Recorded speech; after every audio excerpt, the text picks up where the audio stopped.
So KTU BTech S2 students ഇനി engineering പരീക്ഷയിൽ തോൽക്കില്ല. അതിൻ്റെ കാരണം നിങ്ങൾക്കൊരു കിഡിലൻ യൂണിവേഴ്സിറ്റി എക്സാം ക്രാഷ് കോഴ്സ് ആണ് വരുന്നത്. ഇത് പ്രൊവൈഡ് ചെയ്യുന്നത് ഫ്രാങ്ക്ലിൻസ് ലെക്ചേഴ്സ് ആണ്. അവരുടെ S2 ചന്ദ്ര ബാച്ചിൻ്റെ ക്രാഷ് കോഴ്സാണ്. നിങ്ങൾക്ക് ഹൈലി യൂസ്ഫുൾ ആയിരിക്കും ഈ ക്രാഷ് കോഴ്സ്. സോ ഇതിന് മെയിനായിട്ട് അവർ പ്രൊവൈഡ് ചെയ്യുന്നത് ആദ്യം റെക്കോർഡഡ് ക്ലാസ്സസ് ഉണ്ടാവും, ഡിജിറ്റലി ഇലിസ്ട്രേറ്റഡ് സ്റ്റഡി മെറ്റീരിയൽസ്, അതേപോലെ തന്നെ WhatsApp doubt clearance, mentorship and student support. ഈ മെൻറ്റർഷിപ്പ് എന്നൊക്കെ പറയുമ്പോൾ നിങ്ങൾക്ക് ചിലപ്പോൾ പഠിക്കാൻ പറ്റാതെ എക്സോസ്റ്റഡ് ഒക്കെ ആവുന്ന സമയത്ത് നിങ്ങൾക്ക് അവരെ കോൺടാക്ട് ചെയ്യും, നന്നായിട്ട് നിങ്ങളുടെ ഹെൽപ്പ് ചെയ്യും, മോട്ടിവേഷൻ കാര്യങ്ങളൊക്കെ പ്രൊവൈഡ് ചെയ്യും. വാട്സപ്പ് ഡൗട്ട് ക്ലിയറൻസ് എന്ന് പറയുമ്പോൾ നിങ്ങൾ ഡൗട്ട് കൊടുക്കുകയാണെങ്കിൽ അവർ നിങ്ങളുടെ പഠിപ്പിച്ച ഫാക്കൽറ്റി ആയിട്ട് നിങ്ങൾക്ക് ബന്ധപ്പെടാം, നിങ്ങളുടെ ഡൗട്ട് ലൈവായിട്ട് അവിടെ തന്നെ നിങ്ങൾക്ക് ക്ലിയർ ചെയ്യാം. പിന്നെ ഡിജിറ്റലി ഇലിസ്ട്രേറ്റഡ് അത്യാവശ്യം നല്ല ഹൈ ക്വാളിറ്റി സ്റ്റഡി മെറ്റീരിയൽസൊക്കെ നിങ്ങൾക്ക് നല്ല രീതിയിൽ ലോജിക്കലൊക്കെ തിങ്ക് ചെയ്യാൻ പറ്റുന്ന രീതി കാര്യങ്ങളായിരിക്കും. പിന്നെ റെക്കോർഡഡ് ക്ലാസ്സാണ് പ്രൊവൈഡ് ചെയ്യുന്നത്, നിങ്ങൾക്ക് നിങ്ങളുടെ സൗകര്യത്തിന് ഏത് സമയത്തും കാണാം. നെക്സ്റ്റ് എന്ന് പറഞ്ഞാൽ ക്വസ്റ്റ്യൻ പ്രഡിക്ഷൻ സീരീസ് ഉണ്ട്. അത് നിങ്ങൾ കൃത്യമായിട്ട് മനസ്സിലാക്കുക. നിങ്ങൾ ഈ എക്സാമിന് പോകുമ്പോൾ നിങ്ങൾക്ക് ചോദിക്കാൻ ചാൻസ് ഉള്ള ക്വസ്റ്റ്യൻസ് തന്നെയായിരിക്കും കൂടുതൽ അവർ പ്രൊവൈഡ് ചെയ്യുക. ഒരുപാട് പ്രീവിയസ് ഇയറിലേക്ക് നിങ്ങളായിട്ട് പോകേണ്ട, അവർ തന്നെ പ്രീവിയസ് ഇയർ അതിൻ്റെ സൊല്യൂഷൻസ്, അതിൻ്റെ പ്രോബ്ലംസ്, അങ്ങനെ ഒരുപാട് കാര്യങ്ങളുണ്ടാവും. നിങ്ങൾക്ക് ഏറ്റവും കൂടുതൽ കോൺഫിഡൻസ് ബൂസ്റ്റ് ചെയ്യാൻ വേണ്ടി നിങ്ങൾ ശ്രദ്ധിക്കുക.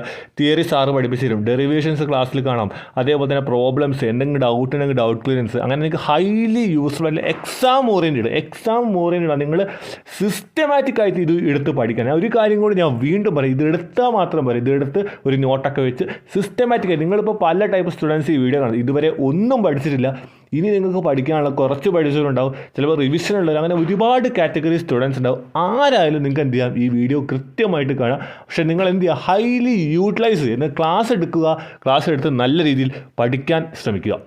ഓക്കെ, നെക്സ്റ്റ് എന്ന് പറഞ്ഞാൽ ഫീസ് സ്ട്രക്ചറിലോട്ടാണ് നമ്മൾ പോകുന്നത്. നിങ്ങൾ ശ്രദ്ധിക്കുക, ഇവിടെ നിങ്ങൾ ഒരു സബ്ജക്റ്റ് എടുക്കുകയാണെങ്കിൽ അതിൽ നിങ്ങൾക്ക് വരുന്ന ഫീസ് എന്ന് പറഞ്ഞാൽ 2499 ആണ്. പക്ഷേ നിങ്ങളൊരു കാര്യം ശ്രദ്ധിക്കുക, പക്ഷേ നിങ്ങൾ 2 സബ്ജക്റ്റ് എടുക്കുമ്പോൾ നിങ്ങൾക്ക് അവിടെ 3999, അവിടെ നിങ്ങൾ എന്താണ് 1000 രൂപ സേവ് ചെയ്യുന്നുണ്ട്. നെക്സ്റ്റ് ഒരു 3 സബ്ജക്റ്റ് എടുക്കുകയാണെങ്കിൽ നിങ്ങൾക്ക് അവിടെ വരുന്നത് 5499 ആണ്. അവിടെ നിങ്ങൾ 2000 രൂപയാണ് സേവ് ചെയ്യുന്നത്. അങ്ങനെ 4 സബ്ജക്റ്റ് എടുക്കുമ്പോൾ നിങ്ങൾ സേവ് ചെയ്യുന്നത് 3000 റുപ്പീസാണ്. അങ്ങനെ 5 സബ്ജക്റ്റ് എടുക്കുകയാണെങ്കിൽ നിങ്ങൾ സേവ് ചെയ്യുന്നത് 4000 റുപ്പീസാണ്.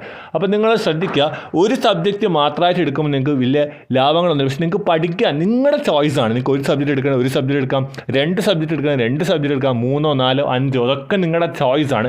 ഞാൻ പറയുന്നത് ഒരു കുട്ടിക്ക് പഠിക്കാൻ പറ്റും അല്ലെങ്കിൽ അവന് പഠിക്കാൻ പറ്റില്ല എന്ന് മനസ്സിലാക്കുന്നത്, പഠിക്കാൻ പറ്റാത്ത സബ്ജക്റ്റ് കൂടുതൽ എടുക്കാൻ ശ്രമിക്കുക. അല്ലെങ്കിൽ നിങ്ങൾക്ക് നല്ല മാർക്ക് എല്ലാത്തിലും സ്കോർ ചെയ്യണം, അതേപോലെ തന്നെ നല്ല രീതിയിൽ ഒരിക്കലും സബ്ബില്ലാത്ത രീതിയിലൊക്കെ പോകണം, നിങ്ങൾ മാക്സിമം സബ്ജക്റ്റ് എടുക്കാൻ ശ്രമിക്കുക. കാരണം നിങ്ങൾക്ക് ഇവിടെ നോക്കിയാൽ കാണാം നിങ്ങൾ എത്ര രൂപയാണ് സേവ് ചെയ്യുന്നത്. High quality digital study materials, അതുപോലെ നല്ല ടോപ്പ് ഫാക്കൽറ്റീസിൻ്റെ ക്ലാസ്സുകളായിരിക്കും. ഇനി അടുത്ത് നമ്മൾ പറഞ്ഞു നമ്മുടെ ക്ലാസ് ഇന്ന് സ്റ്റാർട്ട് ചെയ്യും. ഓക്കെ, ക്ലാസ് സ്റ്റാർട്ട് ചെയ്യുന്നത് April 20 ഓക്കെ, April 20 ക്ലാസ്. നമ്മുടെ വിഷയമൊക്കെ കഴിഞ്ഞ് നിങ്ങളുടെ ക്ലാസ് സ്റ്റാർട്ട് ചെയ്യുന്നത് April 20. ഈ ക്ലാസ് എടുക്കുന്ന കുട്ടികൾ ശ്രദ്ധിക്കുക, ക്ലാസ്സിൻ്റെ കൂട്ടത്തിൽ നിങ്ങൾ എന്താവാണ് പഠിക്കാനും കൂടി റെഡിയായി നിൽക്കുക. പിന്നെ നിങ്ങൾ ശ്രദ്ധിക്കേണ്ട കാര്യം, അഡ്മിഷനൊക്കെ വേണ്ടി നിങ്ങൾ കോൺടാക്ട് നമ്പർ ഇതാണ്.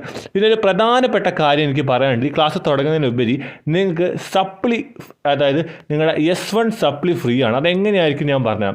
നിങ്ങൾ ഈ ഒരു ബാച്ചിൽ, അതായത് ആക്ച്വലി നിങ്ങൾ ശ്രദ്ധിക്കുക, നിങ്ങൾ ഇതിൽ ശ്രദ്ധിക്കേണ്ട ഒരു പോയിന്റ് എന്ന് പറഞ്ഞു കഴിഞ്ഞാൽ, നിങ്ങൾ ഫ്രീ ആവുന്നത് എങ്ങനെയാണെന്ന് വെച്ചാൽ, നിങ്ങൾ 4-5 സബ്ജക്റ്റ് നോക്കുക, 1, 2, 3, 4-5 സബ്ജക്റ്റ് എടുക്കുകയാണ്, നിങ്ങൾക്ക് S1 സപ്ലി ഫ്രീ ആണ്. 2 സബ്ജക്റ്റ്, അതായത് 2 സബ്ജക്റ്റ്. ഒന്നുകൂടി ശ്രദ്ധിക്കുക, നിങ്ങൾ അറ്റ്ലീസ്റ്റ് 4 സബ്ജക്റ്റിൻ്റെ ക്രാഷ് കോഴ്സോ അല്ലെങ്കിൽ 5 സബ്ജക്റ്റിൻ്റെ ക്രാഷ് കോഴ്സോ നിങ്ങൾ എടുക്കുകയാണെങ്കിൽ നിങ്ങൾക്ക് S1 സപ്ലി ഉണ്ടെങ്കിൽ നിങ്ങൾക്ക് മിനിമം 2 സബ്ജക്റ്റിൻ്റെ സപ്ലി പേപ്പർ നിങ്ങൾക്ക് എടുക്കാം. അപ്പം നിങ്ങൾക്ക് അവിടെ ഒരു 3000 രൂപയാണ് അവിടെ എന്താണ് ലാഭം വരുന്നത്. അപ്പോൾ ശ്രദ്ധിക്കുക, 4 സബ്ജക്റ്റോ 5 സബ്ജക്റ്റോ എടുക്കുകയാണെങ്കിൽ S1 2 സബ്ജക്റ്റിൻ്റെ സപ്ലി ഉള്ളവർക്ക് ഫ്രീ ആയിട്ട് കിട്ടും. അങ്ങനെ നിങ്ങൾക്ക് 3000 കൂടി സേവ് ചെയ്യുക. ഇതാണ് ഫ്രാങ്ക്ലിൻസ് ലെക്ചേഴ്സിൻ്റെ S2 ചന്ദ്ര ബാച്ചിൻ്റെ ക്രാഷ് കോഴ്സിൻ്റെ ഫുൾ ഡീറ്റെയിൽസ്. എന്ത് ഡൗട്ടിന് കമൻറ്റ് ചെയ്യുക, അതേപോലെ ഈ നമ്പറിൽ നിങ്ങൾക്ക് കോൺടാക്ട് ചെയ്ത് ഇപ്പം തന്നെ ക്ലാസ് എടുക്കുക, മര്യാദയ്ക്ക് പഠിക്കാൻ വേണ്ടി റെഡി ആവുക, മെൻ്റലി പ്രിപ്പയർഡ് ആവുക, 100% നിങ്ങൾക്ക് വിജയത്തിലോട്ട് എത്തട്ടെ. So all the best. എന്ത് ഡൗട്ടിനും കമൻറ്റ് ചെയ്യുക. So thank U.